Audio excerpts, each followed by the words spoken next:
Liga agora na minha cara? Tá gravando agora. Eu vou dar uma martelada na porta do seu quarto. Você tá citando a palavra de Deus. Se você discordar de mim, lide com meu pai, que foi quem falou. Eu vou pegar minha Ih! marreta. Martinho Lutero. Martin Lutero Negro, é Martin Luther King. Martin Luther King. Ai, meu Deus. Martin Luther King.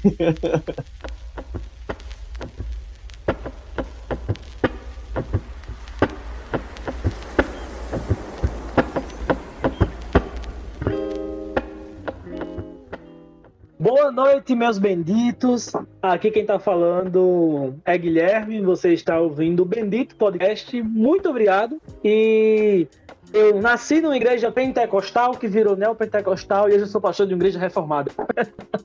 Mas eu não estou aqui para gravar esse episódio. Eu estou aqui acompanhado de pessoas muito especiais, como sempre. E eu queria desde já apresentar a nossa irmã Nicole. E aí, gente, eu tô aqui pra representar os menos favorecidos que não são de uma igreja reformada. Nick do manto. Não estamos sozinhos, estamos aqui também com a presença do nosso querido irmão Caleb. E aí, meu povo, como é que vocês estão? Nicole, já senti suas dores e compartilho o sentimento. Compartilhava. Sem Não mais hoje. preconceito, sem preconceito. A hora chega, quando Deus quer, minha filha. Tem ponto correr, não. É verdade, é verdade. Foram 20 anos na sofrência, Nick, até Deus me dar vitória. Então suporta um pouco mais. Eu já tô anos atrasado, então. Muito firme. Caleb, inclusive, inaugurando um microfone novo, né? Se você perceber alguma diferença, manda aqui no nosso direct. Diga assim, Caleb, esse microfone não presta, volta pro... Mentira, gente. Caramba. Pra que agredir?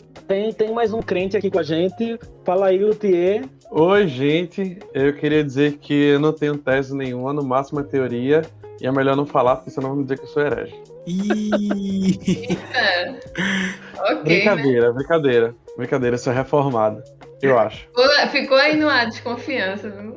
Eu acho, é. Desconfio agora. Bom, eu fiz reforma na minha casa esse ano inteiro, então acho que tá... Eu sabia que alguém ia soltar essa piada e eu pensava que era eu. Mas não foi dessa vez. Perdeu a vez, Caleb, perdeu a vez. Desculpa. Misericórdia. Gente, e provavelmente Israel vai entrar no meio do episódio, porque ele é assim, ele gosta de entradas dramáticas. Vocês viram no último episódio. Vamos esperar que ele faça isso de novo hoje. Então, se vocês ouvirem a voz de Isra no meio do episódio, é porque ele simplesmente brotou aqui na gravação. Sem mais delongas, você já deve ter visto aí o nome do nosso episódio. Estamos falando sobre a bendita reforma protestante, mas não vamos dar aqui uma palestrinha de história para você. Você já deve ter visto muita gente falando sobre isso. Estamos aqui para falar daquilo que a gente sempre fala, sobre cultura pop, sobre reforma protestante, como essas coisas se relacionam e como nós usamos da nossa liberdade de cristãos reformados ou não. Vamos começar por aqui. Reformados ou não? Quem aqui não se considera um reformado? Fale agora, porque eu já vou quicando aqui do grupo. Eu já vou excluir logo. Passa no RH e quem não for reformado, viu, gente? Bom, gente, foi um prazer mais uma vez. É o 4º ou 5º podcast que eu sou cancelado, que eu participo e já começo me despedindo. Então é isso aí, gente. Obrigado. Se o episódio não começar com o Luthier sendo demitido, não é Bendito Podcast. Não, brincadeira. O episódio ou ele começa cantando ou ele começa sendo demitido, né? Eu sou reformado. Eu faço parte. Eu acho que eu sou reformado. Eu não sei, eu gosto de Nicodemos, eu sou reformado? Eu não sei. Se você acha, você não é. A dúvida não há certeza. Eu tô brincando, gente. Eu sou reformado assim, graças a Deus. Obrigado, pai. Eu tenho um leve preconceito com essa palavra de reformado hoje, porque o pessoal fala de reformado como se fosse exclusivamente os calvinistas ou igrejas tradicionais. Eu não acredito nisso. Reformado é quem é protestante. Quem é protestante é reformado. Passou pela reforma protestante e conservou os valores da reforma, para mim é reformado. Então, isso é complexo, porque a maioria dos historiadores da igreja, eles não consideram dessa forma. Quando aconteceu a reforma, e aqui eu estou citando Kynes, do livro Cristianismo através de séculos, quando aconteceu a reforma, o movimento se dividiu em 2 grupos. Aqueles que seguiam Lutero foram chamados de luteranos, Aqueles seguiram os suíços, no caso Zwinglio, depois Calvino, Beza, Guilherme Farel e essa galera aí, foram chamados reformados. Quando surgiu o movimento de Jacó Armínio, eles se consideravam dissidentes do movimento reformado. Os remonstrantes foram, inclusive, separados, né? Houve uma cisão durante o Sínodo de Dort. E é deles que vêm os metodistas, pentecostais e tá. Então, essa divisão de reformados como os tradicionais calvinistas e os outros grupos apenas como protestantes não é bem uma questão de preconceito, mas uma questão mais histórica. Eu disse que não ia ter palestrinha, aqui estou eu dando palestrinha. Eu ia falar isso, Gui. Obrigado. Mas veja só. Mas então, quando eu digo que, assim, eu não sei se eu sou exatamente reformado, é porque eu tenho muito em mente isso. Eu não estudei a reforma a fundo pra saber, pra dizer assim, bater no peito e dizer assim, eu sou reformado. Aí chega alguém e pergunta, tá, e quais são os não sei o que da reforma? Eu não vou saber responder. Por isso que eu não falo não encho a boca pra falar assim, eu sou reformado. Pá. Porque eu realmente não conheço a reforma tão a fundo a ponto de defender, ou de explicar, ou de debater sobre a reforma como um todo, porque eu deixo muito a desejar nesse ponto. Aí por isso que eu fico meio... Porque hoje eu vejo muito que, principalmente no meio cristão, assim, e como a gente tá aqui falando cultura pop, vamos falar da bolha Twitter, que é chata pra caramba, mas assim, a gente tá lá... Deus me defenderá. Então, porque na bolha cristã twitteira, principalmente, esse lance do reformatim, do reformado, é mais como se fosse algo de status. Veja, por favor, me entendam, a salvas devidas proporções. O que para uma igreja pentecostal, neopentecostal, a pessoa que fala línguas tem um status elevado, a pessoa no meio dos evangélicos protestantes, a pessoa que diz assim que é reformada, é como se ela tem um status elevado e eu sou melhor do que as outras, sabe? Meu galardão é maior. Eu sei mais. Aí fica... Enfim, a gente sabe dessas problemáticas. Eu não sei se vocês entenderam o que eu quis dizer aqui, mas é porque fica um negócio chato e fica um negócio meio que assim, de prepotência, de certa forma, sabe? E eu sei que não é isso. Eu sei que o ideal não é isso. Eu sei que os reformadores, inclusive, não... Os raiz, no caso, né, sei lá, não defendem isso exatamente. Mas isso é o que acontece na bolha, principalmente da internet, enfim, do Twitter, que é chato mesmo. Já foi pior. Já foi muito Isso é pior. coisa de adolescente, pô. Já foi muito essas pior. coisas, tá ligado? Eu sou da época do Reforma que passa. Rapaz, é justamente sobre isso que eu estava me referindo. É sobre esse ar de superioridade que existe muito em igrejas reformadas. E olha que eu, apesar de ser de uma igreja pentecostal, eu não sou pentecostal. E eu sou calvinista, inclusive. Mas eu vejo muito essa questão desse ar de superioridade que existe nas pessoas que são de igrejas reformadas em relação a pessoas que são de outras. Inclusive, nem precisa ir para uma igreja pentecostal, não. Só precisa ser uma batista que não seja reformada. Uhum. Ela já é tratada, ou os membros já são tratados como se os outros, a gente é superior, que a gente sabe mais teologia, a gente lê mais a Bíblia, a gente é mais sensato, a gente tem opiniões mais concretas, vocês são burros aí, que não sabem de nada. E, assim, justamente por viver nesse contexto de Assembleia de Deus, minha vida inteira, vocês sabem que eu sempre critico mesmo, porque, olha, meu pai é pastor da Assembleia de Deus, mas ele me ensinou a vida inteira a criticar o que está de errado mesmo. E ele é uma das pessoas que, inclusive, ele é até mal visto por alguns, justamente por criticar as coisas que estão erradas. Mas, uma coisa que eu realmente posso dizer que de bom, que eu posso dizer, é que existem sim pessoas dentro de igrejas como a Assembleia de Deus que muitas vezes têm conhecimento teológico ainda maior do que muita gente que é de uma igreja presbiteriana, por exemplo. Verdade. Não mentiu. Mas simplesmente por não ser de uma igreja reformada ou de uma igreja tradicional, é visto como uma pessoa que não sabe de nada. E não é bem assim. Bicho, assim, eu compartilho do sentimento de Nicole e de Eric de ver essa superioridade, esse ar de superioridade, né? De pessoas que fazem parte de igrejas reformadas. Mas, assim, como eu participei do outro extremo também, né? De uma Assembleia de Deus, eu via isso do outro lado também. Com pessoas que se achavam superiores a reformados, que eles mal sabiam o que eram, né? Isso é fato. Algumas pessoas não sabiam o que era. E, tipo, considera a igreja reformada como seita, tá ligado? Porque, por exemplo... porque não creio dom de línguas, não crê em batismo com o Espírito Santo como uma coisa diferente de crer em Cristo, de crer em Deus, considerar como seita e dizer que eles são inferiores a gente. Então, do mesmo jeito que há esse extremo da parte reformada em comparação às demais, a pentecostais e a batistas, tem isso do outro lado também. Uhum. De seita, eu acho que é porque tu é de interior. Olha, xenofobia. Não, mas é verdade. Aqui na minha cidade já rolou muito disso. Não, é porque, assim, isso pra mim é um negócio muito remoto, antigo. Porque aqui não tem isso não, mano.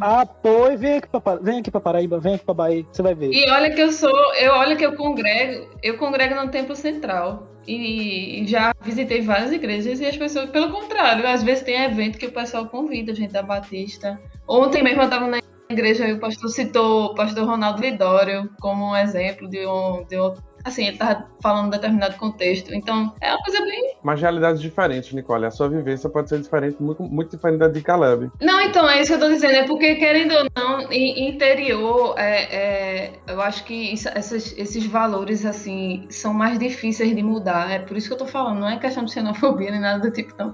É por conhecer lugares, assim, mais remotos. Geralmente, as pessoas mas, são mas cabeça dura. não é gente cabeça dura, assim. Não é gente desinformada, sabe, Lick? Então. Galera que anda o Brasil todinho. O cara que eu vi falando isso, não foi só uma pessoa. Essas pessoas fazem parte dos Gideões. Eu tô citando nome aqui de instituições. Fazem parte dos Gideões, rodam o Brasil todinho. Daí eu já nem respeito. Me desculpe quem estiver ouvindo. Chega aqui dizendo esse tipo de coisa. Então, eu vou falar da minha experiência. A minha cidade não é uma cidade do interior. Tem gente que considera a minha cidade até um bairro da capital. Bahia. E aqui, isso já ainda existe. Eu me lembro que o ano era 2017. Não faz muito tempo. Eu ainda congregava lá na igreja onde eu fui criado. Uma batista que era pentecostal e estava caminhando para o neopentecostalismo. E eles convidavam pessoas... E eu me lembro do convidado, muitos convidados, muita gente que ia lá e ficava tipo, tem esses reformados aí, que eles só são reformados enquanto estão na bênção, porque quando cai no leito, chama um crente de verdade pra orar por ele. E os irmãos ficavam, é verdade. Meu Deus. E eu me lembro quando eu ouvi da boca do pastor que eu não era um reformado, eu era um deformado, porque esse negócio de reforma não era coisa de Deus. Eu ouvi da boca de um outro pastor, que eu também não vou citar o nome por uma questão de ética, e também porque ele é uma pessoa querida, mas que as doutrinas da graça eram demoníacas. Tipo, era heresia demoníaca. Ouvi da boca dele que o Deus dos reformados era um Deus injusto, praticamente pagão. Então, isso não é uma realidade distante. Não é, e esse é pastor. E, inclusive, nós tivemos há pouco tempo atrás Augusto de Nicodemos ele tinha sido convidado para falar sobre um livro histórico que ele estava publicando, acho que era o Livro dos Apóstolos, numa instituição da CPAD, parece, e depois ele foi expulso. Tipo, desmarcaram com ele. E eu vi isso, velho. Por causa disso, porque não queriam que ele estivesse lá para ele não influenciar mal os irmãos. A gente vê que os extremos estão dos dois lados, né? A gente vê que os extremos estão de todos os lados. Tem crente chato em tudo quanto é denominação e tudo é grupo social. E o engraçado é porque a igreja da qual eu congrego, a igreja que eu congrego e pastoreio, é uma igreja reformada, mas não é uma presbiteriana. Nós somos reformados, inclusive continuistas, reformados que creem nos dons espirituais. Então a gente apanha dos dois lados. Tem reformado que não nos considera reformados, mas também nós não somos crentes o suficiente para ser considerados pentecostais. E a gente acaba percebendo que tem treta de todos os lados, né? Quando na verdade nós deveríamos ser amor, gente. Paz é amor, Deus é amor, Jesus é amor. Nós somos irmãos em Cristo, vamos todos pro mesmo céu. Mas assim, aí no geral, eu me identifico como reformado, sabe? Dentro todas aquelas limitações que eu falei. Mas ainda assim, eu faço parte da igreja batista, tradicional, ela não é renovada. O nosso púlpito não é assumidamente reformado, e como lá a igreja que eu faço parte tem uns 7 pastores, acho que são 7. É muito plural. Tem pastor reformado, tem pastor que não é reformado. Batista, né, velho? Batista é uma mistura doida. Batista sendo Batista. Tem pastor calvinista, tem gente que não é calvinista. Pois é, mas como foi que vocês conheceram essa parada de reformado, a reforma protestante? e tudo isso. Como é que vocês conheceram? Porque eu confesso a vocês que eu passei muitos anos da minha vida como cristão. Eu sou cristão desde que nasci, desde pequenininho. Nasci na família cristã em berço evangélico, como dizem, e não conhecia Lutero, não sabia quem ele era. Conta como foi a experiência de vocês. O bercinho de Guilherme, é o Shaddai. Como foi a experiência de vocês? Pô, a minha experiência foi parecida com a de Guilherme, né? Passei a vida todinha aí sem saber nem quem era Martinho Lutero. Aí, eu acho que lá no ensino fundamental a gente precisou fazer um trabalho sobre reforma protestante e não sabia nem o que era. Perguntava se eu era protestante, eu ficava com raiva, eu disse, não, eu não sou protestante, sou crente. Meu Deus. Mas aí depois disso eu vim já entender um pouco mais, sabe? Mas ainda muito pouco. Aí depois, lá pra 2016, 2017, eu conheci o Iago Martins, né? Um abraço, Iago, se você ouvir isso aqui algum dia, sabe que eu sou seu fã. Nós somos. Não brigue muito, cara. Nós somos. Seja paz e amor, por favor, obrigado. Rubinho, corta isso, Você vai Rubinho. ficar velho e careca. Corta isso, Rubinho. Rubinho, não corta não. Se você cortar, eu vou ficar com raiva. Queria só fazer uma intervenção aqui pra dizer que eu deixei essa parte não por medo de Caleb ficar com raiva de mim, mas pra vocês perceberem como é o nível dele com o Iago Martins. O bezerro de ouro tá aí, viu? Mas aí foi aí que eu fui introduzido nesse negócio de teologia reformada e reforma protestante. Eu assim como o Caleb, eu lembro muito do ensino fundamental também, de ter estudado na aula de história e tudo mais sobre esse lance da reforma, do movimento contra a reforma e tudo mais, né? Mas até então eu não assim, foi só, porque na época eu nem era crente ainda, na verdade. Então foi só por questão de matéria escolar mesmo. E eu acho que eu comecei a ter mais contato mesmo com a teologia reformada quando eu comecei a ir pra consciência cristã. Uhum. E aí deve ter sido em torno de 2016, 2017 também. Acho que foi por aí, Caleb. Acho que 2015, eu não lembro exatamente quando. Mas foi acho que 2015, acho que foi isso. Eu não lembro a primeira vez que eu fui, não. Mas foi a primeira vez que eu comecei a prestar atenção, na verdade, sobre esse movimento reformado, sobre o que a teologia reformada defendia, né, sobre as doutrinas e tudo mais. E acho que foi a partir daí que eu comecei a me dar conta mesmo. E a procurar, na verdade, autores e pregadores que fossem mais nessa linha, sabe? A minha experiência é diferente. Tipo, eu não me lembro de assim, muitos detalhes de ter visto isso na escola, mas como eu disse, meu pai sempre gosta de conversar sobre essas coisas, e como ele pastoreava na época que eu era adolescente, então ele sempre tentava levar para a igreja palestras, simpósios, essas coisas, semana de reforma protestante, eventos e tal, para contar, explicar à igreja o que foi, a importância, etc. E então eu sempre tive uma noçãozinha. Nunca tinha ido estudar a fundo, mas assim, tinha uma noção do que era. Engraçado que que falou esse negócio da consciência cristã, que a primeira vez que eu fui na consciência cristã foi em 2010, mas eu não me lembro de associar em nada com essa questão. Mas eu acho que o que realmente assim, foi um estalo mesmo para eu me atentar mais a essa questão foi em mais ou menos 2015, eu acho, que eu tive um amigo, eu sempre falo desse amigo aqui, acho que eu já falei umas 50 vezes. Ele também era da Assembleia na época e ele sempre gostou de estudar teologia. E ele estudava sobre calvinismo, sobre reforma protestante, sobre história da igreja, sobre todos esses negócios. E ele sempre vinha falar e eu ficava, poxa, esse bicho sabe muito. Antes de eu me aproximar dele, né? Eu ficava, poxa, esse bicho sabe muito, velho. E aí, à medida que a gente foi se aproximando, eu ficava perguntando as coisas a ele. E ele ia me indicando livros e autores e me explicando as coisas. E eu acho que isso foi um ponto bem importante para eu ir estudando sobre isso. Mas uma coisa bem engraçada disso tudo é que eu acho que nessa época eu tinha uns 16 anos, 16, 17 anos por aí.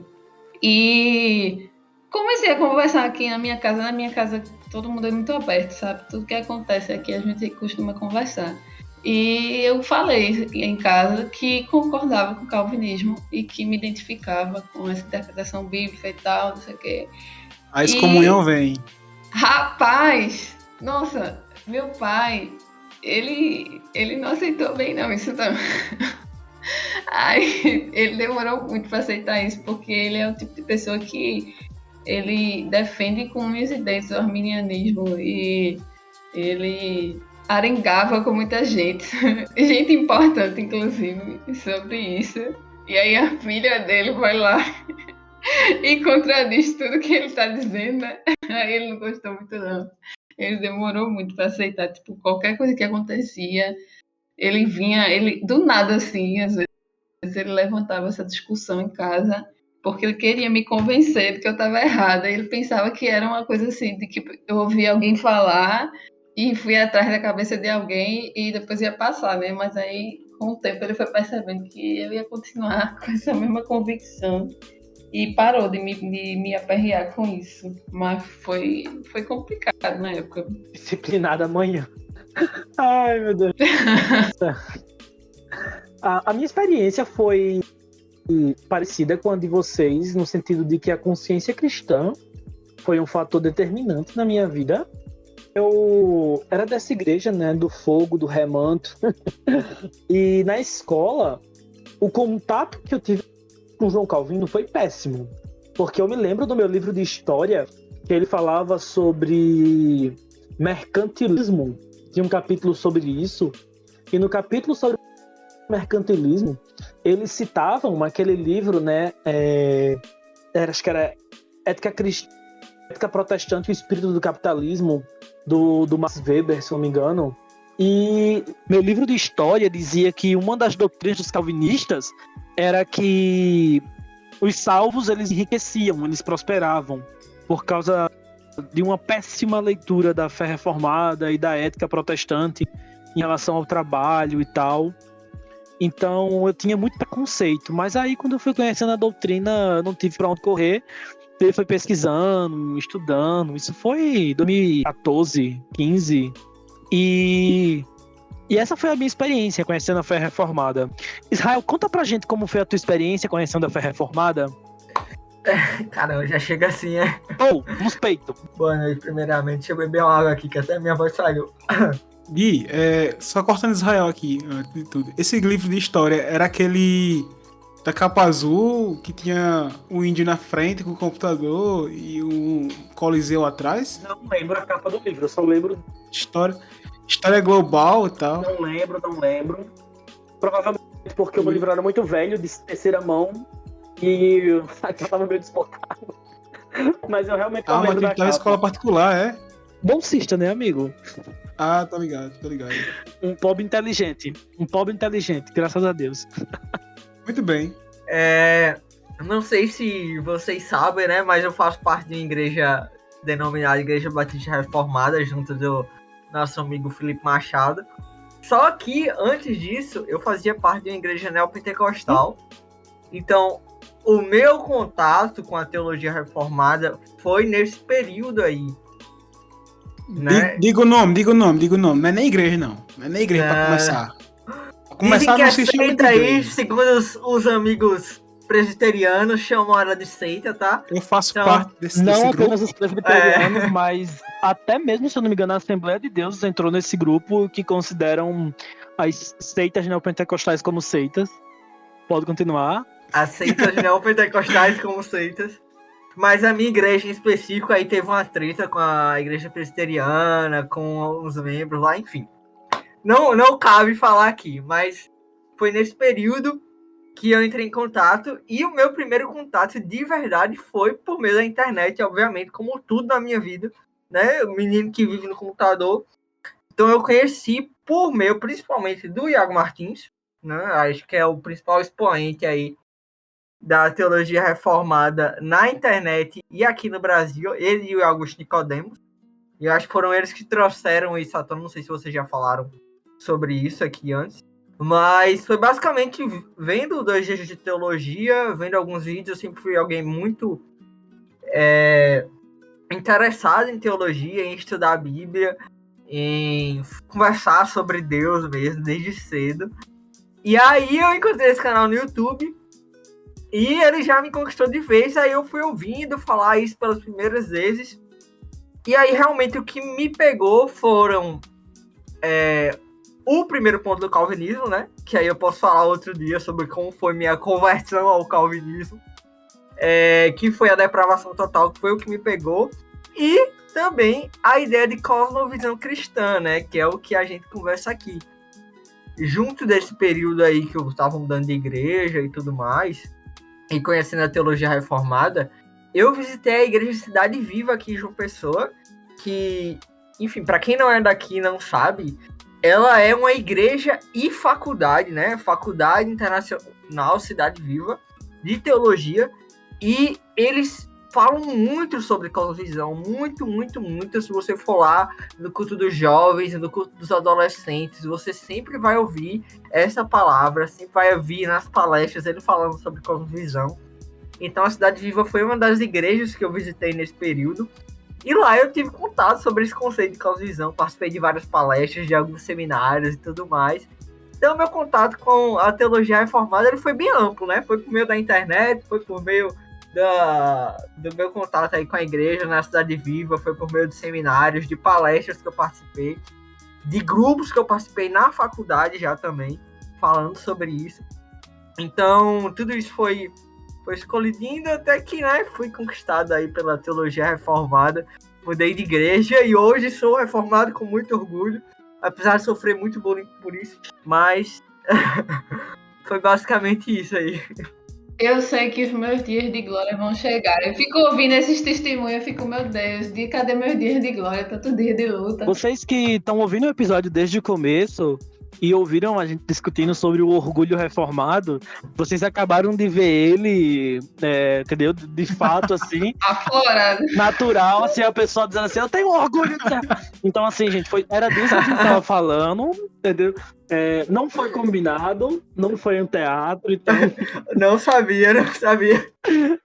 Ai, mas nesse caso eu nem julgo. Desculpa, Isa, desculpa. Mas é porque depois que a pessoa se liberta daquilo tudo que a pessoa viveu, é uma alegria tão grande, sabe? Nossa, eu me lembro de como foi, assim, libertador entender que minha salvação não dependia de mim, que era pela fé e tava tudo bem. Gente, eu tinha muito medo. Eu me lembro quando eu tava lá sendo discipulado lá na outra igreja, do presbítero da igreja falando, porque vocês aqui são crentes e mas vamos supor que você brigue com a sua mãe. Quando você briga com a sua mãe, de repente você sai de casa e é atropelado, você vai direto pro inferno. E eu dizia, meu Deus, eu sou crente há 15 anos, e aí se eu brigar com a mãinha, sair na rua e for atropelado, vou pro inferno?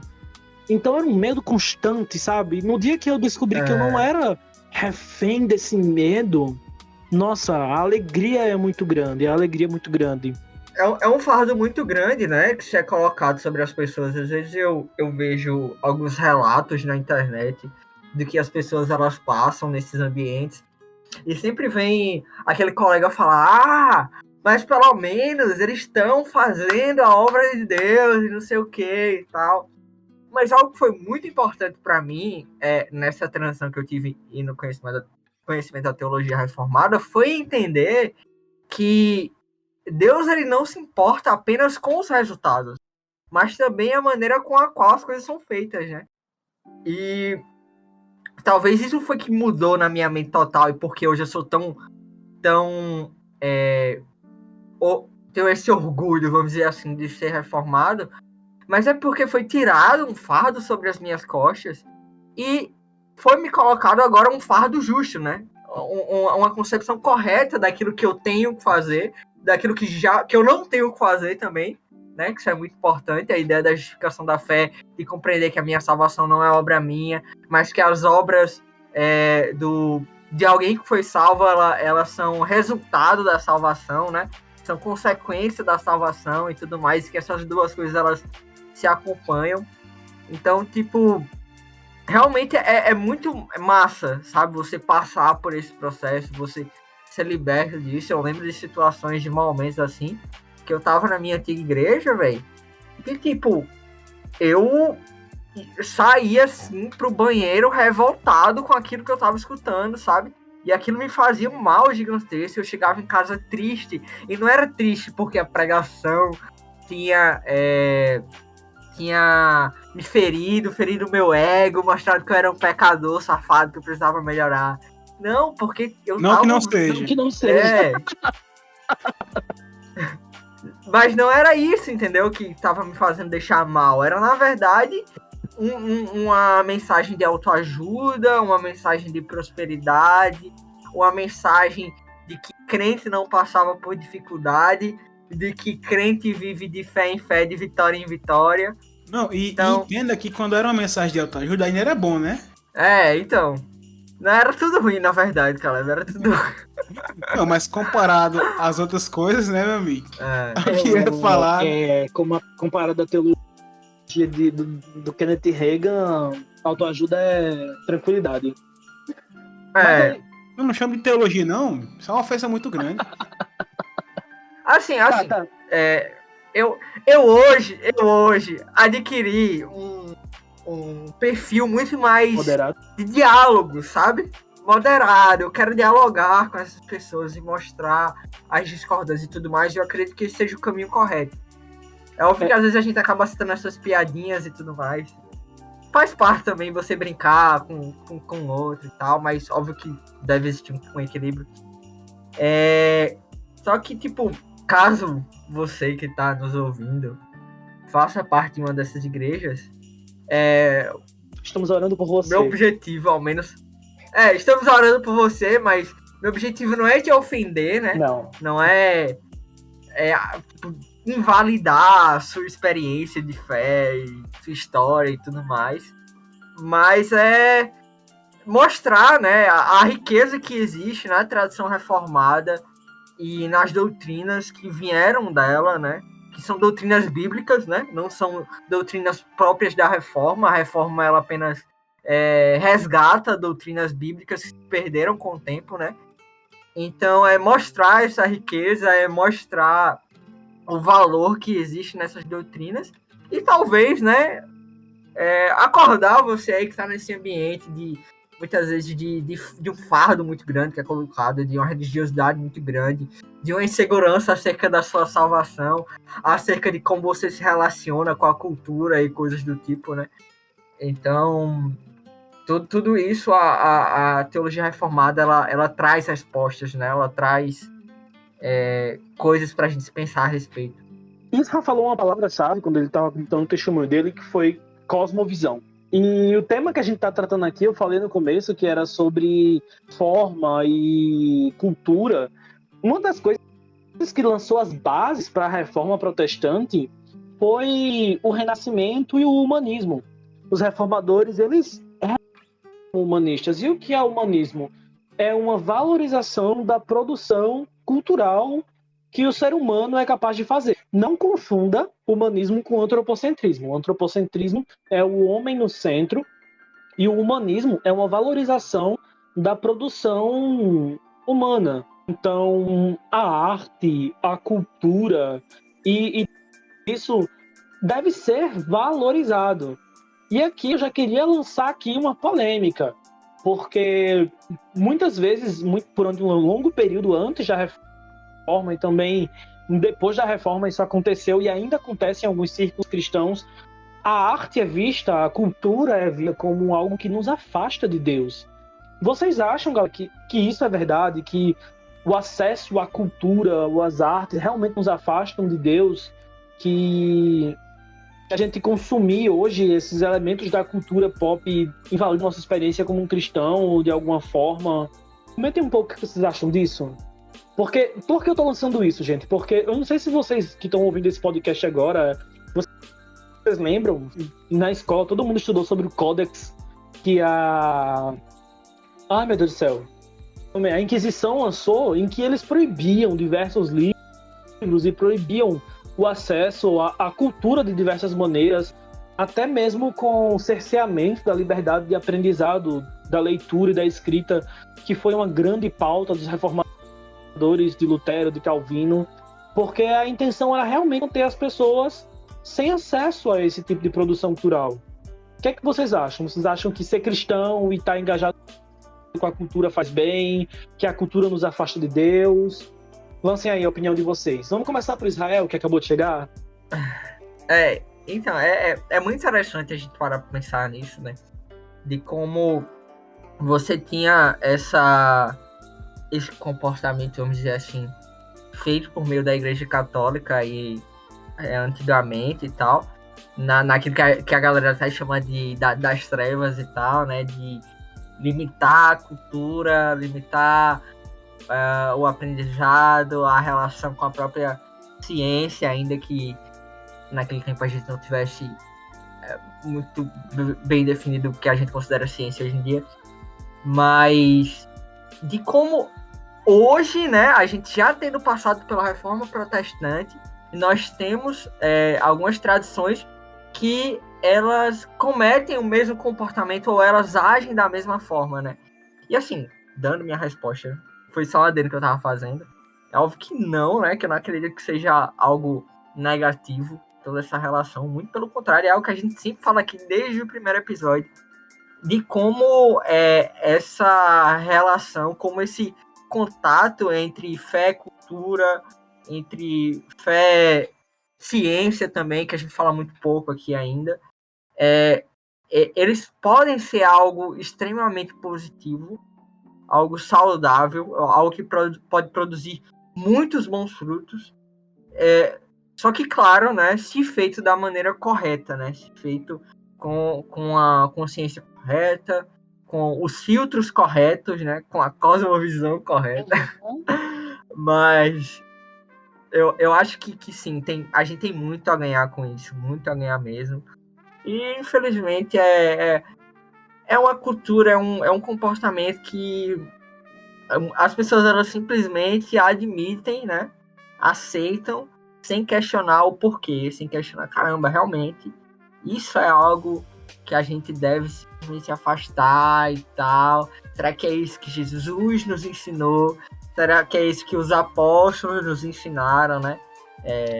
E é sempre importante a gente ter essa perspectiva bíblica sobre as coisas, né? E analisar, não, caramba, como é que os apóstolos do Novo Testamento lidavam com a cultura? Como é que eles lidavam com as pessoas ao redor e tal? Então, é isso que eu penso, assim, sabe? É o zinho da cosmovisão. Velho, eu tô com Israel desse lado aí. Não só na cultura em geral, mas eu vou puxar pro lado da arte. E eu vou citar Francis Schaeffer, em A Arte e a Bíblia. E ele diz: como cristãos, sabemos por que uma obra de arte tem valor. Primeiro, porque uma obra de arte é uma obra de criatividade. E a criatividade tem valor, porque Deus é criador. E nós, tendo sido feitos à imagem do Criador, somos chamados à criatividade. Essa parte de Israel falando aí que é muito saudável, esse consumo de cultura e de arte, eu digo que não só o consumo, mas a produção desse tipo de arte, de cultura. Então eu tô junto com Israel da cosmovisão. Quando a gente fala sobre reforma protestante, a gente fala muito sobre os sincolas e o Sol lhe deu glória, ele grita isso para os nossos ouvidos, né? Acho que por isso que os reformadores eles eram vistos como humanistas, porque se tudo que a gente quer com mais debate, fazer qualquer coisa é para a glória de Deus, se todo dom perfeito, toda boa dádiva vem do Pai das luzes e que não muda como sombra de variação, se Deus ele é o supremo artista, então as palavras de Huckmacher, a arte não precisa de justificativa. Ela glorifica a Deus sendo aquilo que ela é. E é muito importante esse processo, então, dos reformadores trazerem isso de volta com o Sol e deu glória. E a arte também, a cultura também, a produção pode ser para a glória de Deus. Mas um pouco do Sol e deu glória, indo um pouquinho para o Sol da Escritura, eu queria que Nick e Luthier comentassem um pouco se eles acham que a distorção das Escrituras acaba impactando na nossa cosmovisão. Eu acho que Nick, como alguém que cresceu num ambiente diferente também, ela pode trazer uma visão acerca disso. Nick, você acha que a distorção das escrituras acaba impactando na nossa cosmovisão? O fato do só a escritura talvez não ser levado tanto em consideração acaba nos limitando nesse sentido? Fala um pouco sobre esse ponto. Vocês querem me queimar mesmo, né? É. Mas Mas eu acho que depende, viu, Gui? Uhum. Eu acho que não é em todos os aspectos, eu diria assim. Eu acho que o maior problema dessa distorção é quando as pessoas pegam apenas o que lhe convém de tudo isso, dessa questão de cosmovisão. Eu pego ali apenas o que eu concordo e o resto eu não quero saber. Uhum. Eu acho que essa é a distorção mais danosa que a gente tem na igreja hoje, de eu querer moldar as escrituras ao que eu concordo. E aí é justamente esse, eu acho que é o maior problema de toda essa questão de cultura, de tudo como se desenvolveu, a influência da cultura e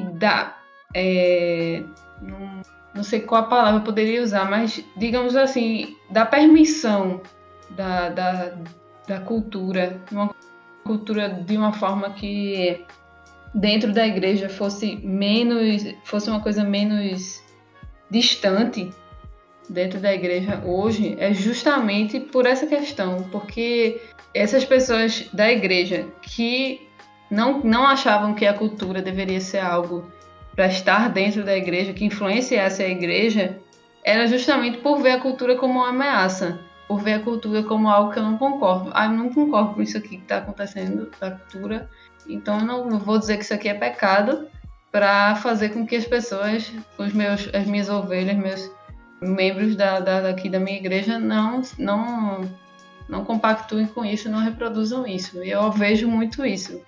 Como você falou, né? Eu vivo num contexto diferente. E eu vejo muito isso, nesse sentido de, por exemplo, coisas que eu posso assistir filme que eu quiser, novela que eu quiser. Sou fã de Game of Thrones, mas de jeito nenhum que eu vou ouvir uma música de Bruno Mars ou sei lá o que, ou uma música que não seja confessional, porque é pecado e eu tô errada. Assim, mas, assim, você tem que saber o que é que você tá. Qual a diferença entre o que você tá assistindo e o que você tá ouvindo. Existe muito essa questão do interesse na dois pesos e duas medidas. Em algumas coisas que eu concordo, a gente tá tudo certo. Eu via muito isso desde a minha adolescência. Pessoas que, por exemplo, tinha uma pessoa que era de uma congregação que meu pai foi pastor em um momento, que essa menina, ela não sequer depilava as pernas, era esse nível de assembleana. Ela não podia nada, ela não cortava cabelo, ela não andava com todo tipo de gente, ela não falava com todo tipo de gente, ela era toda assim. Mas aí, quando tu ia pegar o celular dela, aí tinha lá um monte de músicas de Michael Bublé, eu lembro, como se fosse hoje. E aí eu lembro que na primeira vez que eu vi ela ouvindo, eu disse, oxi, eu pensei que tu não ouvisse. Não era crente? Aí eu fiquei tipo, eu pensei que tu não ouvia esse tipo de coisa. Aí ela fez, não, mas esse tipo de música aqui não tem problema não. Aí eu ficava tipo assim, qual tipo de música que, com que critério que tu chegou a essa conclusão de que tem um tipo de música que é certo e um tipo de música que é errado, tá ligado? Então, no meu contexto de Assembleia de Deus, isso é muito forte. As pessoas pegam simplesmente o que eu não gosto é pecado e o que eu gosto eu posso fazer. E isso é ridículo, né? A gente sabe que não faz sentido nenhum, nem biblicamente e nem em nenhum outro sentido. Para mim, pelo menos, não faz. Eu concordo, e eu acho que a bronca é essa, assim, porque se você for parar para pensar, todas essas pessoas, elas usam a escritura para defender seus pontos, então não é nem que eles pegam literaturas extras ou coisas extras para acrescentar, mas é simplesmente, como a Nicole falou, fazer a seleção daquilo que é mais conveniente para mim e para o que eu quero, para o meu interesse. Então, de certa forma, está baseado nas escrituras, mas não nela como um todo, mas em partes escolhidas específicas dela. Às vezes não é entendendo que é correta, né? Pronto, exatamente. E eu até penso nisso assim, porque como o Jael falou, isso cria fardos pra gente carregar que não deveriam ser criados, né? E aí eu acho que é de todo mundo aqui, pelo menos eu acho que, pelo que o histórico todo mundo falou no início, que todo mundo não cresceu já dentro da visão reformada, então acho que, querendo ou não, a gente ainda carrega uma coisa ou outra dessa base que a gente teve antes, de não ter uma cultura reformada e de ter de ter muito medo de algumas coisas, sabe, em relação a nosso relacionamento com cultura como um todo. E tipo, essa questão da distorção das escrituras era justamente o que a igreja fazia, que a igreja católica fazia na época, para alienar o povo, para impedir que o povo era uma ferramenta usada como forma de alienação mesmo, sabe, de cabresto, para a galera seguir aquele direcionamento e não ter a liberdade que a própria palavra nos dá, sabe, quando a gente a conhece. Se a gente só rapidinho, se a gente para pensar, né, esses meios, a cultura, a arte e tudo mais, elas são formas de emancipação, vamos dizer assim, do indivíduo, né? Ele alcança a sua própria liberdade, ele começa a pensar por si só, a criar por si só, né? Ele deixa de estar só debaixo lá daqueles dogmas, seguindo aquilo que é ordenado, sem pensar, sem questionar, sem, sabe, sem se posicionar, sem nada. Então a arte é um caminho para essa libertação do indivíduo, vamos dizer assim, né? Mas continua aí. Isso impacta em muitas coisas, assim, na nossa cosmovisão, porque é da forma como a gente interage com o mundo, de como a gente interpreta as coisas. Primeiro, a gente só vai conseguir interpretar as coisas da forma correta se a gente tiver acesso ao nosso parâmetro, que é a palavra. Então, a partir do momento que a gente tem um entendimento distorcido, a gente interpreta as coisas de forma distorcida. Se desde pequeno eu aprendo no dicionário errado, eu entendo que lâmpada não é uma lâmpada é uma pedra. Sabe, a definição de lâmpada é uma pedra, então isso vai impactar da forma como eu vejo as coisas, como eu vejo uma lâmpada, como eu relaciono com a lâmpada, como a lâmpada funciona. Se desde pequeno eu fui alienado de que a lâmpada não funciona do jeito que ela deveria funcionar, ela funciona como uma pedra. Enfim, foi só um paralelo ridículo, mas é uma forma de tentar ilustrar. E eu acho que, na verdade, isso impacta de uma forma tão mais profunda que às vezes a gente não tem noção, como, por exemplo, isso descentraliza muito o poder da igreja quanto instituição, né? Das coisas quanto instituição. A gente tem liberdade para se relacionar com o mundo através da ótica bíblica, e isso, ao mesmo tempo, coloca sobre a gente um peso de responsabilidade muito grande sobre, inclusive, como a gente produz cultura. Porque não é só a nossa forma de ver as coisas, mas também o nosso papel enquanto produtor de cultura, enquanto a gente faz as coisas. Não só do jeito como a gente vê as coisas, mas até o direcionamento da gente ter o parâmetro certo do que deveria, do padrão bíblico, impacta na nossa forma de interagir e de produzir cultura também. E aí isso gera um impacto que a gente não consegue nem mensurar, né? Que vai além do nosso alcance, como, por exemplo, o fato da gente fazer um podcast aqui e pessoas escutarem, a gente não faz ideia de quem escutou, do impacto que teve sobre essa pessoa, mas o fato da gente ter sido alcançado pela reforma, pela palavra, de uma forma mais esclarecida e nos ter permitido conversar sobre isso, já ajuda outras pessoas e isso vai se propagando. Então a forma como a gente produz as coisas acaba impactando no geral. Enfim. Então, para gente fechar esse ponto, vocês acham que vocês hoje enxergam as coisas como elas são, a cultura, ou a sociedade, ou até mesmo a cultura pop, a arte, vocês acham que é assim por causa da visão reformada que tem hoje, do viés do solo escritura, do solo deu glória? Vocês acham que então uma fé reformada ou a reforma protestante impactou a forma de vocês se relacionarem com essa cultura? Luthier, começa por Luthier, vamos aqui pela ordem. Acho que impactou, sim, tanto que até falei agora sobre a forma como a gente produz cultura acaba sendo mudada, acaba sendo transformada, mas ainda acho que não é ideal. Eu também não posso colocar a reforma protestante como o marco salvador da igreja, porque isso vai ser quando Jesus voltar. É Cristo, na verdade. Amém. Né? Cristo foi o salvador, e quando ele voltar, ele vai redimir tudo por completo. Arrepiei aqui. Certo? Então, tem que ter esse cuidado também para não endeusar muito o movimento da reforma, né? Foi um instrumento de Deus, mas não foi a volta de Jesus ainda. Mas impactou sim, acho que significativamente, mas a gente ainda é corrompido. Uhum. A gente ainda isso é um dos pontos defendidos pela reforma, né? A gente ainda é depravado. Então a gente ainda faz as coisas de forma corrompida. A gente ainda interpreta coisas de forma corrompida. Então, impactou, mas ainda não é o ideal, sabe? Assim, e ter essa consciência de que não é ideal. E na verdade, algumas coisas já são nítidas. A gente já consegue enxergar algumas coisas de quando a gente tende a achar que tá tudo muito esclarecido. E acho que é o cuidado que a gente tem que ter, acho que às vezes essa liberdade que a gente tem, acho que às vezes passa um pouco dos limites.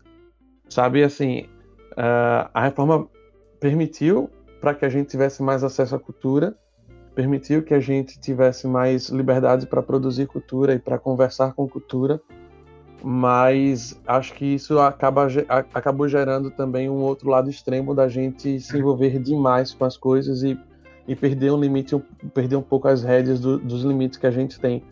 E por vezes a gente acaba usando a liberdade que a reforma nos dá como subterfúgio para a gente tirar o peso da consciência do nosso pecado, sabe? Da nossa passada de limite.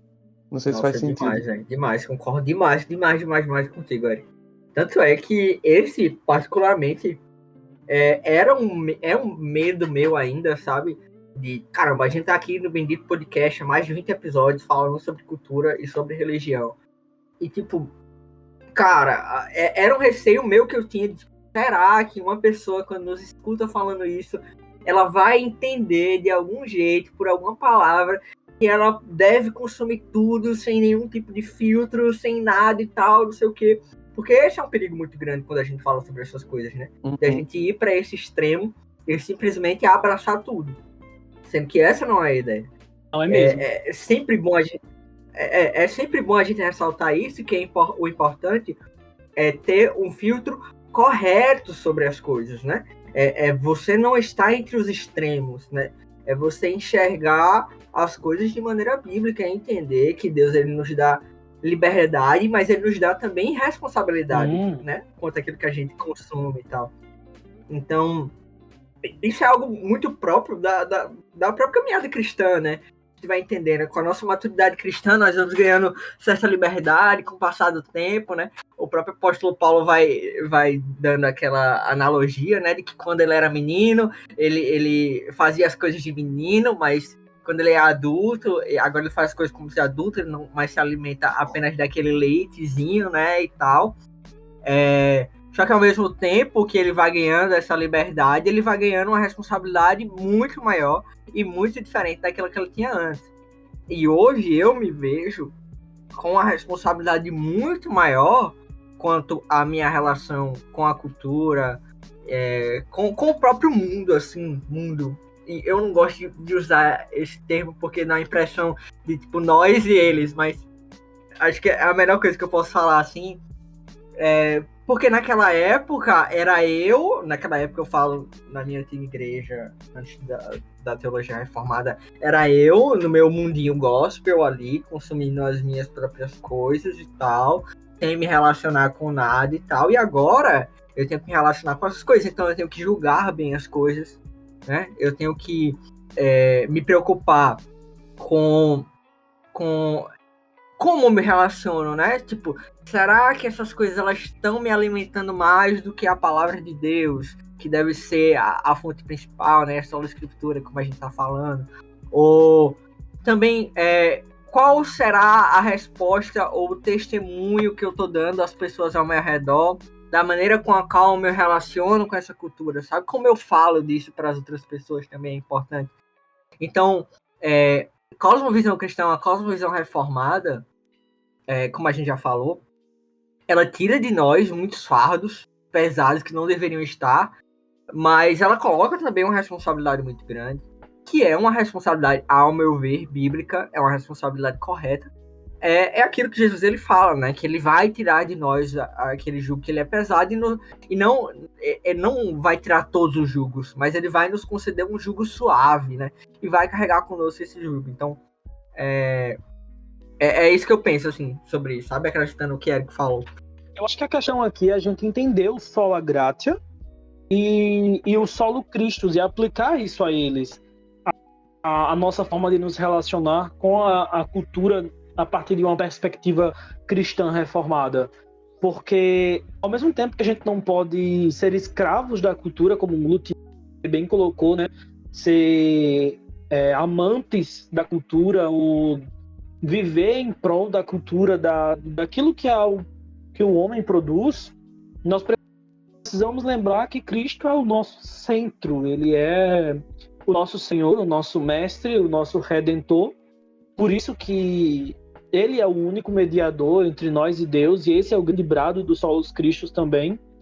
E como Isra propôs, é nós lermos a nossa cultura a partir da perspectiva do Sola Gratia, examinando todas as coisas, retendo o que é bom, e é muito mais difícil fazer isso do que simplesmente seccionar as coisas entre a de Deus e a do diabo, como outros grupos religiosos ou outros grupos cristãos fazem também. Esse é de Deus e esse é do diabo. É muito mais fácil fazer dessa forma.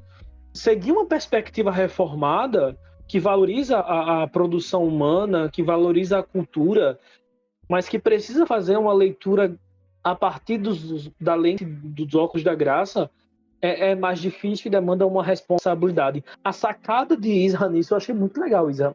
Para mesmo. Mas eu queria ouvir também outras perspectivas, talvez Caleb e Nick possam acrescentar alguma coisa sobre isso. Vocês realmente acham, Nick e Caleb, que a reforma protestante ou a fé reformada impactou a forma como vocês se relacionam com a cultura ou com a arte?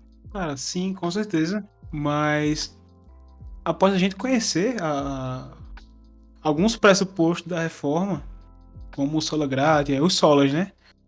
Os solos Cristos, a gente começa a perceber o mundo ao redor, a perceber a cultura, não só a cultura, mas todo o mundo, todo o universo, com uma perspectiva totalmente diferente.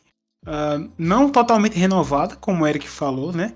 A reforma não foi a volta de Cristo, porque não aconteceu ainda, onde nós veremos tudo de uma forma da forma correta, de uma forma totalmente renovada, mas a reforma ela trouxe uma luz onde hoje nós vemos sombras do que um dia será real, né?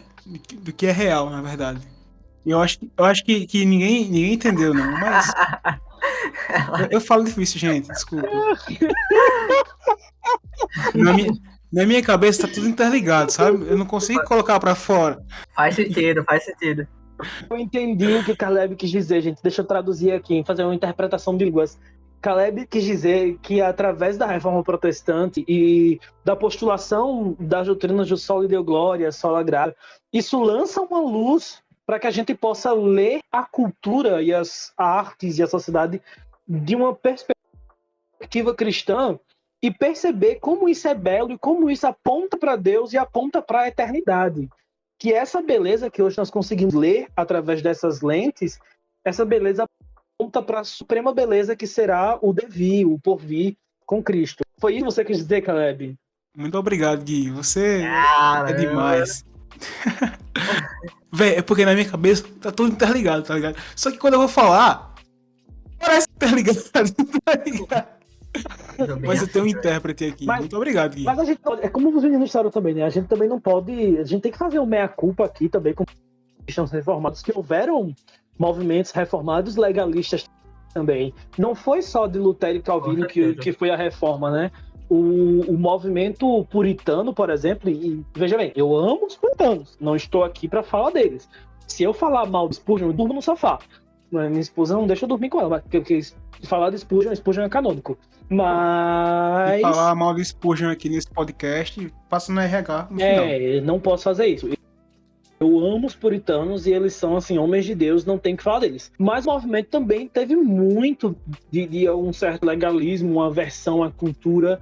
Eu entendo o contexto no qual eles viviam e por que eles faziam isso, mas eles eram reformados, ou majoritariamente reformados, e também seguiram por esse caminho.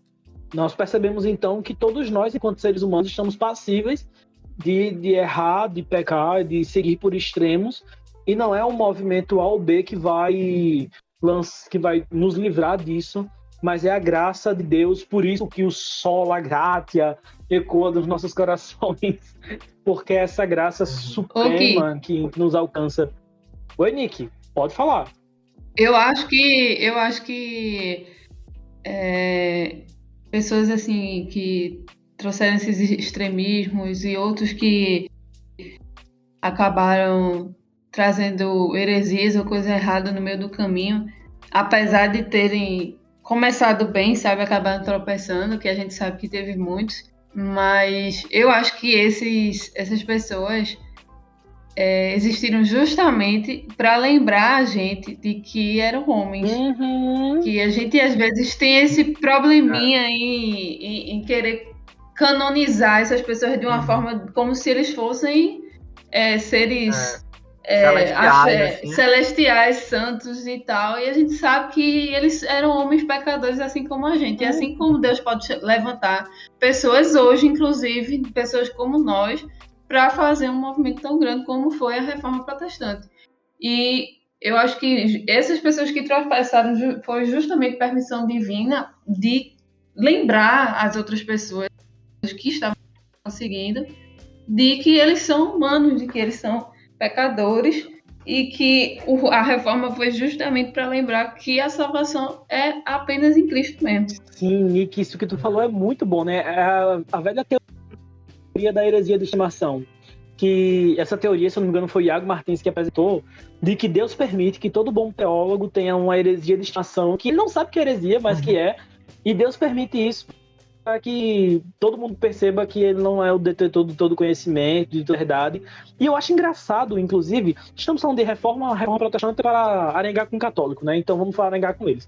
Eu acho engraçado que no dia da reforma, no Twitter tem muito disso, alguns católicos ficam jogando na nossa cara os erros e os pecados de Martinho Lutero. Então, porque Martinho Lutero não sei o que dos judeus, porque Martinho Lutero não sei o que era um cachaceiro. E a gente, como se a nossa fé fosse baseada em Lutero, como se a gente tivesse um altar para Lutero no dia da reforma. Gente, Lutero era um pecador fedorento. Um pecador. Vocês realmente não sabem do que se trata a reforma. Não, então, essa é uma das coisas assim que talvez tenha mais aberto os meus olhos, sabe? Foi, tipo, estudar sobre essas coisas e reconhecer que, véi, importa mesmo é que os homens, eles precisam diminuir, que a Bíblia, ela toma o seu lugar, que Deus, ele seja exaltado, né? Tipo, é isso que a reforma, ela tenta mostrar. Glórias. A Bíblia, ela tem... Foi bonito aqui agora, meu amigo. Mas, tipo, é isso, pô. É essa a ideia. Realmente, quando eu adentrei na teologia reformada, meus olhos brilharam, né? Com tanta coisa massa e tal. E não sei o que. Meu Deus, esses caras, eles são perfeitos. Eles são muito crentes e tal. Movimento top e tal. Mas aí o tempo foi se passando e eu comecei a escutar as críticas, as coisas negativas do próprio Lutero, né, de Calvino. Os olhos brilhando, daqui a pouco vem os puritanos mandando os coitados batistas afogando. Aí, seu batismo aí, afogando. Pois é. Aí eu fui começando a escutar essas coisas aí, meu Deus. E aí, tipo, cair na real, sabe? A ideia é justamente essa. Homens, eles vão falhar, é a ideia da depravação total. E a ideia do Cristo é o nosso único Salvador. Sim. Apenas, isso basta. Sim, isso nos basta, gente, pelo amor de Deus. E é por esse caminho que a gente tem que seguir. É por esse caminho que a gente tem que seguir. Eu acho que a gente já pode caminhar aqui para o final desse episódio, mas eu queria lançar algumas perguntas aqui. A primeira pergunta é: vocês acham que a gente precisa hoje de uma nova reforma? Nenhum de nós é analista, sociólogo, mas vocês acham... Nem teólogo, né? Vocês acham que nós precisamos de uma nova reforma? A igreja precisa de uma nova reforma? Quais são as opiniões de vocês? Eu acho que não. Porque eu penso assim, que a igreja nunca parou de se reformar, sabe? Eclésia Reformata Ela vem é sempre sempre reformanda. sempre Sempre reformada. reformanda. É isso aí. Verdade. A igreja ela nunca parou de se reformar. É como ciclos, sabe? Aparece uma heresia ali, ela, não, vamos se reformar, estamos nos reformando, vamos combater essa heresia aqui e derrubar por terra em nome de Jesus. E é isso, velho. Até porque esse processo de reforma que a gente fala, né, não é como se a gente estivesse construindo novos alicerces. Não, na verdade é um processo de retomada de Sim, algo que já foi estabelecido e tal. Então, é um processo de sempre retornar ao início, né? Eu penso em como se parte, fosse uma assim. releitura do que já passou, né? Eu não sei, eu acho que sim, acho que não. Eu entendo que, tipo, na época existia uma igreja que centralizava tudo, né? E aí foi mais necessário ainda um movimento contra isso. Hoje em dia a gente sabe que não tem uma igreja que centraliza tudo, mas que são várias outras. Aí por esse ponto eu penso que não. Só Depende, que eu sei. Pernambuco tem. O Ministério Abreu, uma brincadeira. Não. Mas eu vejo que. Eu penso que é preciso ser uma nova reforma, mas é nessa mesma linha de que, tipo, a gente tem que sempre estar se reformando. E não é que a gente não esteja se reformando, mas é que hoje em dia já se abriu tanta margem para tanta linha, tanta coisa troncha, tanto quanto houve naquele tempo, que às vezes eu acho que é necessário um grande movimento, não sei se será necessariamente reforma, mas um grande movimento para retomar o foco, sabe? Por mais que tenha um remanescente, por mais que tenha um número menor, e eu nunca vou acreditar que esse número seja a maioria, a tendência é piorar, sim. Isso está dito, se Jesus falou, não tem como voltar, não tem como ser o contrário. Mas eu acho que é sempre bom. Eu acho que se faz necessário sempre a reforma, mas não como movimento como um todo, né, que vai impactar de repente no geral, mas nessa ideia de que, tipo, resgatar esses valores que a gente acha hoje tão desvirtuados também em vários centros, sabe? Em vários polos, em várias instâncias e dimensões. Eu acho que uma nova reforma não seria necessária, mas talvez um retorno à primeira reforma, sabe? É muito complicado a gente falar disso, é muito complicado a gente falar sobre o evangelicalismo brasileiro, porque ele não é uniforme, ele não é um bloco, e quando a gente faz isso a gente acaba errando muito, mas eu acho que um retorno às bases da fé, aos princípios, aos rudimentos, aquilo que foi escrito é sempre importante. Como os meninos disseram, uma das principais características da Eclésia Reformata é que ela está sempre reformanda, né? A Igreja Reformada está sempre se reformando. E nós, enquanto cristãos, não podemos deixar de estar sempre nos reformando, enquanto igreja também não. Atentos, não necessariamente a Calvino ou a Lutério, mas atentos a Cristo e a sua palavra, o sola, a Escritura. Eu acho que isso é uma questão bem importante que a gente precisa manter. Às vezes não é nem necessário uma revolução para isso, mas apenas que os cristãos reformados que já existem, e já são mais do que já foram no passado, estejam aí como baluartes da fé. Mas eu queria passar a bola para a Nick agora, e eu queria que ela falasse, Nick, se você quiser falar sobre ponto, você pode, mas eu também queria que você falasse um pouco sobre a importância de estudar sobre o que foi a reforma, entender esses valores resgatados, defendidos por ela, sabe? E se é importante, por que é importante. Importante, eu acho, como qualquer coisa, como qualquer história, né? Qualquer fato histórico é importante. Mas eu acho que a reforma em específico,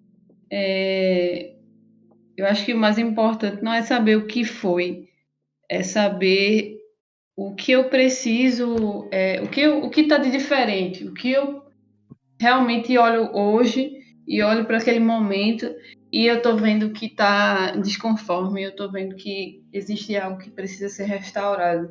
Eu acho que até se encaixa no que vocês estavam falando de ter uma nova reforma. Eu acredito que A reforma é como qualquer outro ato histórico que acontece e as pessoas ficam dizendo, isso aqui aconteceu para que não se repita de novo.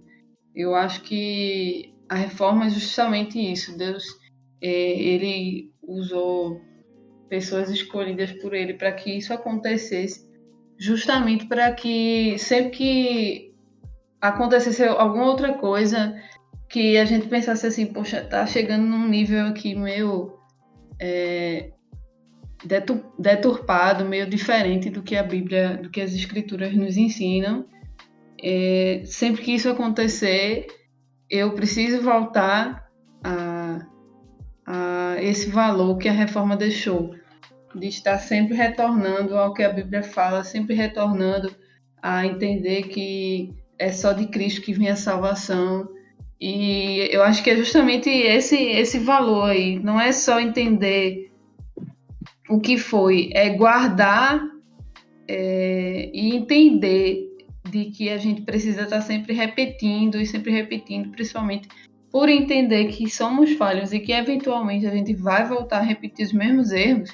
Então, por já ter acontecido a reforma pelos nossos antecessores, então a gente precisa olhar para eles e dizer, não, eu não quero que chegue a ponto de precisar disso de novo. Então eu já vou voltar aqui para as Escrituras, voltar meus olhos para Deus, para a palavra, para não chegar a esse ponto mais uma vez, entende? Eu acredito que é justamente esse o ponto. E é por isso que eu defendo muito essa questão de ensinar a reforma, e é uma coisa que, como eu falei, eu valorizava muito de quando meu pai fazia esses estudos, apesar de ser uma Assembleia de Deus, porque eu acredito que, inclusive, na Assembleia de Deus, os irmãos precisam entender até que ponto isso aqui está conforme o que a Escritura ensina, até que ponto isso aqui está fugindo do que Cristo ensinou. Então, eu acho que é esse o valor que tem que ficar, esse é o valor da reforma, entendeu? Eu comparo essa analogia eu faço uma analogia sobre isso aí que Nicole falou, de estar sempre reformando, estar sempre tentando ver o que tá errado e consertar a uma faxina, né? Os reformadores fizeram a faxina aqui, mas vamos aqui varrer uma casa, limpar um móvel aqui com lustramóveis. Vamos aqui consertar essa parede, fazer um reboco. E é isso, é meio que uma manutenção, né? O que deu a entender foi isso. Exatamente. É porque é muito difícil a gente também fazer a manutenção geral na casa, uma faxina, porque naquela época, como o Luthier colocou, era uma igreja dominante e ela era ela que precisava ser reformada. Mas hoje em dia, como a gente vai reformar um cristianismo, um evangelicalismo tão plural como o brasileiro é, né? Você vai hoje numa igreja presbiteriana, é uma coisa, o culto é uma coisa. Você vai numa igreja Assembleia de Deus, é outra coisa. Você vai numa igreja Betel, brasileiro, é outra coisa. Você vai numa batista, é outra. Você vai em outra batista, já é outra coisa. Então, é muito difícil, mas Deus vai dando graça porque a igreja é dele, não nossa. E ele vai conduzindo o seu povo conforme a sua vontade. E eu queria que alguém também comentasse agora, pode ser Luthier, Caleb, sobre essa importância, então, de ter a Bíblia como única regra de fé e prática, e esse retorno às Escrituras como um meio para isso que a gente quer. Como um meio, não uma base, né? Caleb, você pode lançar essa braba aí pra gente? Não.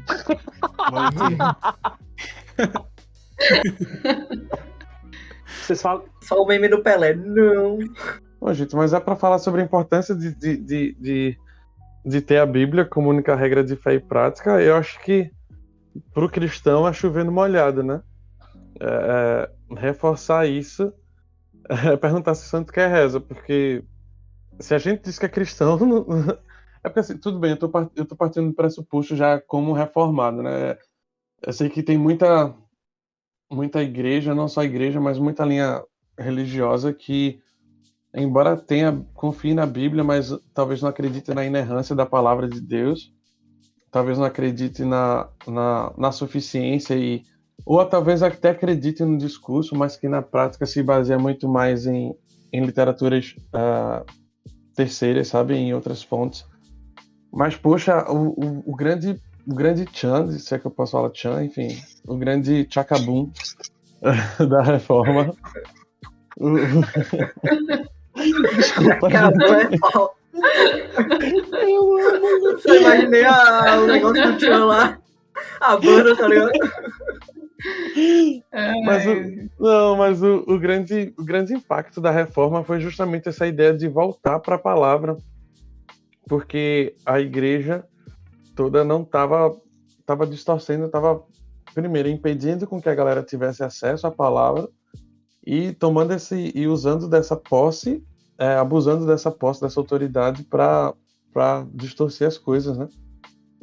E aí a gente olha para o cenário hoje, como a gente já falou aqui recentemente, inclusive, a gente vê essa pluralidade grande e é extremamente necessário que tenha uma coisa reguladora que faça com que as coisas meio que se alinhem, sabe? Porque senão realmente, senão tudo vai ficar muito ramificado, vai virar tudo uma timeline bagunçada que nem a do Loki, sabe? Assim, aquelas ramificações todas. A gente fala daquele conselho do Locke que meio que regulou e uniu todas as timelines numa só. Naquele contexto ali da série foi péssimo, mas olhando para o cristianismo, e não é uma forma de querer monopolizar o poder, nem de centralizar as coisas, mas é de tentar centralizar tudo num viés só, sabe, num foco só, que é a palavra de Deus, já que a gente defende que ela é nossa única, e ênfase no única, regra de fé e prática. Então a gente precisa evitar essas ramificações que acontecem, esses multiversos, porque chega um ponto que realmente se distancia a ponto de se tornar heresia, de se tornar seita, né? Principalmente quando a gente usa influências de terceiros. Então, estudar a palavra, o grande movimento, o grande lance da reforma não foi algo tão complicado, não foi nada de outro mundo, não foi inventar a roda de novo, foi só dizer assim, gente, vamos voltar para o que é a base, acorda aí, vamos voltar para aquilo que realmente importa. É meio que a gente no nosso dia a dia, sabe? A gente se ramifica tanto, dividindo nossa atenção entre tantas coisas durante o dia, e é preciso um estalo de voltar assim, ei, calma, vamos voltar pro que importa, sabe? Vamos manter o foco. Acho que é meio que, fala isso, como cristão é meio que chovendo molhado dizer que a Bíblia tem que ser a base. Mas é porque a gente realmente precisa ser lembrado disso todo dia, né? Porque senão a gente ramifica, a gente cria nosso próprio multiverso. E é com essa perspectiva que o Luthier trouxe pra gente de ter a nossa fé baseada nas escrituras, voltar ao básico, voltar à palavra de Deus, ao sol, à escritura, e que a gente segue caminhando para o fim desse episódio. Como o Luthier falou, a gente não pode ficar se ramificando para sempre. Nós precisamos lembrar, meus irmãos, que o dia 31 de outubro, o dia da Reforma Protestante, não é o dia dos calvinistas, não é o dia dos arminianos, não é o dia dos presbiterianos, é o dia da Reforma Protestante, é o dia do start, quando Lutero pregou aquelas 95 teses e propôs a igreja retornar aos seus fundamentos. Nós somos irmãos em Cristo. Aqui gravando esse podcast, você tem um assembleano, você tem um batista, você tem betelino, você tem um monte de crente que estão unidos, presbiteriano, estão unidos não... Ele tava de crente, pô. Não pelos laços de um movimento apenas, mas pelos laços do sangue do Cordeiro, que nos une, que nos faz irmãos. Vamos aproveitar esse momento para relembrar isso, relembrar que Cristo é o nosso Salvador, somente nele nós temos a salvação, relembrar que a palavra de Deus é a nossa única regra de fé e prática, somente nela nós podemos confiar, que a graça de Deus é o único meio da salvação, que não é pelas nossas obras, relembrar que a fé é o único elemento necessário para essa salvação, que nós depositamos no verdadeiro Deus triuno, e que tudo isso, esse movimento, esse podcast, essa data, esses homens que vieram e que passaram, tudo isso, e principalmente a nossa salvação, apontam para a glória Feliz dia da Reforma Protestante para você que está me ouvindo, para você, irmão pentecostal, para você, irmão reformado, irmão presbiteriano, para você, irmão amilenista, pré-milenista. Feliz dia da Reforma Protestante para você que é crente, para você que é protestante, que crê em Jesus, para você que, como nós, crê que nós somos sacerdotes desse Cristo, representamos aqui na Terra e ansiamos o seu retorno. Se você é católico, feliz dia para você também. Tava esperando isso. Paz, a guerra acabou, não tem mais, não precisamos brigar, estamos em paz, entendeu? O Papa já excomungou Lutero. Vamos celebrar nesse momento. Não, mas já dizia Lutero, né? especial. Paz, se possível, verdade a qualquer custo. Israel. Não quer dizer nada. Se você se sentiu, se você é de alguma vertente protestante ou cristã e se sentiu ofendido com esse episódio, nos perdoe, nós não queremos lhe ofender. Todas as brincadeiras são apenas brincadeiras, as nossas experiências são as nossas experiências e esse dia é seu também. Irmãozinho, irmãzinha, nós somos da mesma família, arenga de vez em quando, mas faz parte da nossa convivência. Jesus te abençoe, obrigado por nos ouvir por mais de uma hora falando sobre reforma protestante e sobre cultura. Esse foi o Bendito Podcast. Siga nossas redes sociais, curte aqui se você está ouvindo aqui no Instagram ou nas outras plataformas e manda pra gente no direct, no Instagram, aquilo que você achou desse episódio. Um cheiro. Valeu, gente. Vamos cantar. Seja considerado justo. Ele tá raciocinando pra fazer isso. Era que não ia fazer isso. Tchau, gente. Até a próxima. Tchau, tchau, gente. Tchau, galera. Um abraço. Um abração, gente. Tchau, tchau. Adeus.